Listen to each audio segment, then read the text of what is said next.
الرحمن الرحیم۔ اور وارث قرآن اس وقت گھر چھوڑ کر میدان میں آ گیا جب قرآن کا انکار ہوا۔ لعبت بنی ہاشم بالملک فلا جاء خبر ولا وحی نزل۔ معاذ اللہ بنی ہاشم نے، یزید کے اشعار سنا رہا ہوں، معاذ اللہ بنی ہاشم نے ایک کام کیا تھا حکومت پانے کے لیے، لا جاء خبر، کوئی قرآن نہیں، خبر سے مراد یہاں قرآن، کوئی خبر نہیں آئی ہے، کوئی پیغام آسمان سے نہیں آیا ہے، ولا وحی نزل، اور نہ ہی کوئی وحی نازل ہوئی ہے، نہ قرآن آیا ہے نہ کوئی وحی آئی ہے۔ جب قرآن کا انکار کیا نا یزید نے، تو وارث قرآن مدینہ چھوڑ کے کربلا گیا، اور وارث قرآن نے قرآن کی حفاظت کے لیے اپنا گھر لٹایا، اور قرآن سر کٹ جانے کے بعد بھی تلاوت کرتا رہا۔ اجرکم اللہ، آمادہ ہو گئے آپ، سفر کا مہینہ بھی تمام ہوا، کتنا انتظار ہوتا ہے ہمیں چاند رات، ایام عزا چاند رات، محرم کا چاند ہو گیا، عزا خانے سج گئے، اہتمام شروع ہو گیا، پورا مہینہ محرم کا گزر گیا، شدید مصروف رہے، معلوم بھی نہیں ہو سکا کہ محرم بھی گزر گیا، سفر کا مہینہ بھی گزر گیا، اور کل سے ربیع الاول کی پہلی، اور پھر 8 دن کے بعد، یعنی میں اگر یوں کہہ لوں کہ ذکر امام حسین، مسنون ذکر امام حسین، معصور ذکر امام حسین، ورنہ تو ہمارا کوئی دن نہیں ہے جس دن امام حسین کے ذکر سے وہ خالی گزرتا ہو۔ اس کی دلیل یہ ہے کہ ہم ہر نماز کے بعد زیارت امام حسین پڑھتے ہیں، ہماری کوئی عبادت امام حسین پر سلام بھیجے بغیر مکمل نہیں ہوتی،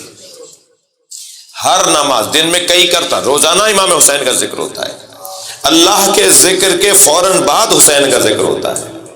یہاں نماز تمام ہوئی وہاں حسین کو سلام ہوگا، لہٰذا ہم امام حسین کا ذکر صرف 2.25 مہینے میں نہیں کرتے، روزانہ کرتے ہیں، روزانہ بھی 5 وقت کرتے ہیں، روزانہ بھی 5 نمازوں میں کرتے ہیں، ایسا نہیں ہے، لیکن مسنون، معصور، رائج، جو بزرگوں سے چلا آ رہا ہے طریقہ، اس کے مطابق ہم 8 ربیع الاول کو سوگ بڑھا دیں گے، پھر شادیوں کی تقریبات بھی ہوں گی، پھر خوشی کے اجتماعات بھی ہوں گے، تو اب وہ جو ایک مزاج اور ایک انداز لے کے ہم چل رہے تھے، اس میں 1 ہفتہ رہ گیا ہے۔ میں ان بچوں اور جوانوں سے کہوں گا کہ مجلسوں میں شرکت سے جہاں تک ہو سکے اپنے آپ کو حاضر رکھیں، کیا معلوم آئندہ سال ہماری زندگیوں میں یہ کیفیت ہے یا نہیں ہے، کیا معلوم یہ ہمارا آخری ایام ہے، جانا تو سب کو ہے نا اس دنیا سے، طرح طرح کی وبائیں آ گئی ہیں، طرح طرح کی بیماریاں آ گئی ہیں، کرونا ختم نہیں ہوا تو ڈینگی شروع ہو گیا، ملیریا شروع ہو گیا، سیلاب کی وجہ سے طرح طرح کی بیماریاں اندرون ملک میں عجیب و غریب بیماریاں شروع ہو گئی ہیں، لہٰذا ہمیں تو ہر عبادت اپنی آخری عبادت سمجھ کے کرنی چاہیے، تاکہ اس میں خلوص بھی آ جائے، اس میں شرکت کا شوق بھی بڑھ جائے۔ چلیے کچھ دیر کے لیے میری بیوی مدینہ پہنچنے والی ہے، جناب زینب نے سلام اللہ علیہ، میری بیوی نے 3 دن کربلا میں قیام رکھا، شہروں پر پہنچی تھی کربلا، اور 3 دن تک کربلا میں رہی، اور پھر 3 دن کے بعد مدینے کی طرف روانہ ہوئی۔ بظاہر جو میرا ناقص اور ایک سرسری مطالعہ ہے، اس کے مطابق ربیع الاول کی 1 تاریخ کو مدینے میں پہنچی ہے، تو ایک اعتبار سے یہ جو تاریخ اب آ رہی ہے نا، ہم بی بی کو سلام کرنے اس سے پہلے کہ بی بی مدینہ پہنچے، ہمیں اپنے آپ کو مدینہ پہنچانا چاہیے۔ سیدہ زینب کی سواری آ رہی ہے، اجرکم اللہ، آمادہ ہو رہے ہیں رونے کے لیے، جناب زینب مدینے میں داخل ہو رہی ہے۔ آپ میں سے بہت سو نے تجربہ کیا ہوگا، ہم جب اپنے وطن سے دور کسی تعلیم یا کسی کاروبار یا کسی تبلیغ کی غرض سے جاتے ہیں، اور جب واپس وطن میں پلٹ کر آتے ہیں تو ہمارے 2 احساسات ہوتے ہیں، ایک تو ہمارا احساس یہ ہوتا ہے کہ جیسے جیسے وطن پلٹ رہے ہوتے ہیں ایسے ایسے شوق، خوشی، شادمانی، سرور، جی ایسا محسوس ہو رہا ہوتا ہے جیسے ہمارے لیے خوشی کا دن آ رہا ہو، اور ہم باغ باغ ہو کر شوق سے اپنے وطن میں داخل ہو رہے ہوتے ہیں۔ سلام ہو علی کی بیٹی پر، مدینے میں داخل ہو رہی ہے مگر زینب کو شوق نہیں ہے، جناب زینب کو کوئی خوشی نہیں ہے، بلکہ جیسے ہی مدینے کی آثار نظر آئے، مدینے کی دیواریں نظر آئیں، اجرکم اللہ، آبادوں کو آزاد کریں گے، میں 2-4 منزلیں لوں گا، جیسے ہی مدینے کی دیواریں نظر آئیں جناب زینب نے مرثیہ پڑھا، یا مدینہ جدنا لا مدینہ، اے نانا کے مدینے ہمیں قبول نہ کر، اس لیے کہ جب میں گئی تھی، ہم گئے تھے تو ہماری گودیاں بھری ہوئی تھی، ہمارے مرد زندہ تھے، لیکن اب جب ہم واپس پلٹ کر آئے ہیں تو علی اکبر کو چھوڑ کر آئے ہیں، علی اصغر کو چھوڑ کر آئے ہیں، عباس کربلا میں مارا گیا، اور یہ کہتے کہتے فرما رہی ہیں اپنے آپ سے، مدینے سے کہہ رہی ہے میرا حسین میرے ساتھ نہیں آیا۔ عجب نہیں ایک اور جملہ بھی کہا ہوگا کہ سکینہ بھی شام میں رہ گئی، ہم مدینے میں آئے ضرور ہیں مگر ہم ہاتھ خالی آئے ہیں، مانگیں اجڑی ہوئی ہیں، گودیں لٹی ہوئی ہیں، اے نانا کے مدینے ہمیں قبول نہ کر۔ ایک احساس تو یہ ہوتا ہے جب وطن واپس آتے ہیں، جناب زینب کا احساس کچھ اور ہے، اور دوسرا جب ہم اپنے وطن واپس آتے ہیں تو اپنے عزیزوں کے لیے تحفے لے کر آتے ہیں، والدہ کے لیے یہ لے چلیے، والد کے لیے یہ لے چلتے ہیں، بھائیوں کے لیے، بہنوں کے لیے، بچوں کے لیے۔ جناب زینب بھی اپنے گھر واپس آ رہی ہیں،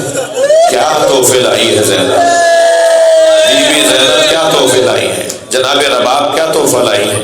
جناب ام لیلہ کیا تو، ہر بیوی نے اپنی اپنی گٹھڑی اٹھائی ہوئی ہے، اپنی اپنی گٹھڑی اپنے اپنے سینے سے لگائی ہوئی ہے۔ خاص طور پہ جناب ام فروا نے تو فرمایا میرا اونٹ جنت البقیع لے چلو، جناب ام فروا جناب قاسم کی والدہ امام حسن کی زوجہ جب جنت البقیع پہنچی نا، قبر امام حسن کے برابر میں بیٹھی، گٹھڑی کھولی، قاسم کا خون بھرا کرتا نکالا، اجرکم اللہ، امام حسن کی قبر پر پھیلا دیا اور ایک مرثیہ پڑھا، اے میرے والی تمہارے بچے کی نشانی لے کر آئے، قاسم نے وفاداری کا حق ادا کر دیا، اجرکم اللہ۔ ہر بیوی نے گٹھڑی اٹھائی ہوئی تھی، جناب زینب نے بھی اپنی گٹھڑی اٹھائی ہوئی ہے، اور پہلے تو یہ قافلہ پورے ایک دن شہر کے باہر خیمے میں رہا، سارا شہر استقبال کرنے باہر آیا، اور پھر جلوس کی صورت میں جیسے ماتمی جلوس جا رہا ہو ایسے ماتمی جلوس کی صورت میں مدینے میں داخل ہوئے، اور سارا شہر جناب زینب کو نانا کے مزار پر لے کر گیا ہے، فرمایا مجھے پہلے نانا کے مزار پہ جانا ہے، مگر وہ جو ایک دن تک شہر کے باہر خیمے میں رہی نا، وہاں پیغام انداز یہ تھا کہ جناب امام سجاد نے بشیر ابن جزلم سے کہا، بشیر جاؤ مدینے میں جا کے سنانی سناؤ، مرثیہ سناؤ، جا کے بتاؤ کہ حسین کا قافلہ آ گیا ہے۔ بشیر نے کالا علم ہاتھ میں لیا، اپنے گھوڑے کی لگام تھامی، اور شہر کے اندر محلہ ہوتے ہوئے جب محلہ بنی ہاشم میں پہنچے تو آواز بلند کر رہے تھے، اے اہل یثرب رہنے کی جگہ نہیں رہا، اے مدینے والوں اب مدینہ رہنے کی جگہ نہیں رہا۔ تو ایک مرتبہ ایک دروازہ کھلا، ایک بی بی ہاتھ میں عصا لیے 2 قدم باہر آئیں اور کہا بشیر تم حسین کے آنے کی خبر دے رہے ہو؟ بی بی حسین کربلا میں رہ گئے، حسین کو کربلا میں مار دیا گیا، کہا عباس کی کیا خبر ہے؟ کہا عباس کو بھی کربلا میں مار دیا۔ جب یہ جملے کہے نا تو فرمایا میں عباس کو دودھ نہیں بخشوں گی۔ کہا بی بی آپ کون ہے؟ کہا میں علی کی زوجہ ام البنین ہوں، میں عباس کی ماں ام البنین ہوں۔ کہا بی بی جب تک عباس زندہ تھا کسی نے حسین کی طرف ٹیڑھی نگاہوں سے نہیں دیکھا، عباس کے بازو ختم کر دیے گئے، پھر عباس کو کربلا میں قتل کر دیا گیا۔ اے بی بی شہر کے باہر زین العابدین کا قافلہ ٹھہرا ہوا ہے، بی بی ام البنین نے حضرت فضل کو اپنے ساتھ لیا اور شہر کے باہر سارا شہر نکل کے باہر جا رہا تھا. بی بی ام المنین بھی پہنچی ہیں شہر کے باہر. تو جب قریب آئی تو خیمے کے دروازے پر جناب امام سجاد بیٹھے تھے. تو حضرت فضل سے فرمایا جا کے اس جوان سے کہو کہ یہ رستہ چھوڑ کے کھڑا ہو جائے, مجھے خیمے میں زینب سے ملنا ہے. تو امام اپنی جگہ سے کھڑے تو ہوئے مگر 2 قدم آگے بڑھے, جناب ام المنین کے قریب آئے اور آ کے کہا کہ اماں حق ہے کہ آپ بھی اب سید سجاد کو نہ پہچانیں. میں آپ کا پوتا زین العابدین ہوں, میں علی زین العابدین ہوں. بیوی کا ہاتھ پکڑ کے خیمے میں لے کر گئے تو جناب زینب کو بیوی نہیں پہچان پائی. جناب زینب نے فرمایا اماں حق ہے کہ مائیں بھی بیٹیوں کو نہ پہچانے, اس لیے کہ اب یہ وہ زینب نہیں رہی جو مدینے سے گئی تھی. اجرکم اللہ. سارا قافلہ بس گریا ہو گیا. 2 جملے اور سن لیجیے. سارا قافلہ ماتم کرتا ہوا نوحہ پڑھتے ہوئے جب شہر میں داخل ہوئے تو بیوی نے فرمایا مجھے نانا کے مزار پہ جانا ہے. نانا کے مزار پہ جا کے خود کو ایسے گرا دیا جیسے کوئی بچی باپ سے مل رہی ہو.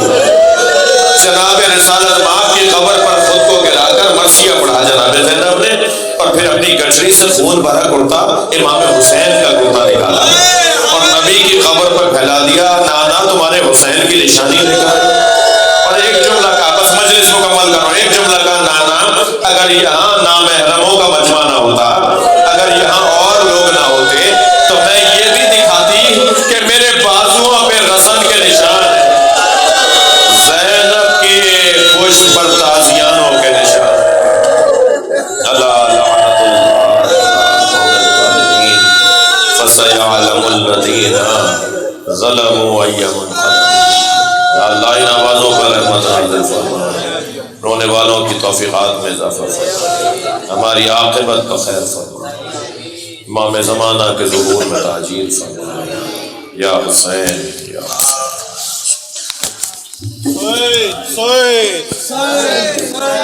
سوئے